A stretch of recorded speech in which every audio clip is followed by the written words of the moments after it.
Unapređenje kapaciteta institucija za uvođenje principa ravnopravnosti spolova, uvođenje rodno osvještene politike te integrisanje rodne ravnopravnosti u Ministarstvu sigurnosti ključni su ciljevi programa Rodna perspektiva za odgovorne institucije u sektoru sigurnosti.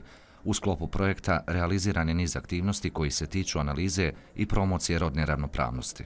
Ovim što je učinilo Ministarstvo sigurnosti Bosne i Hercegovine ispunjeno nekoliko obaveza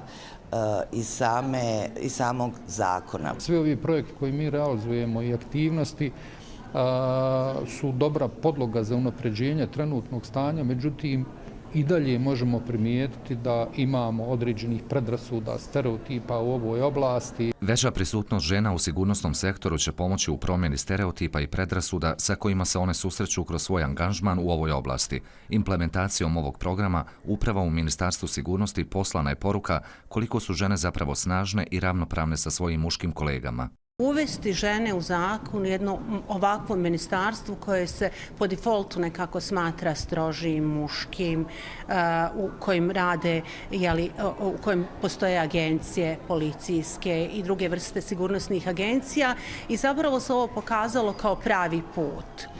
Statistički podaci pokazuju da se broj žena zaposlenih u sigurnosnom sektoru povećao i da konstantno raste, tako da je 2022. godine od ukupno 170 zaposlenih u Ministarstvu sigurnosti BiH 90 žena. Sa konferencije je poručeno da će rad na ovom projektu biti nastavljen, tako da se ne zanemari učešće žena u oblastima sigurnosti.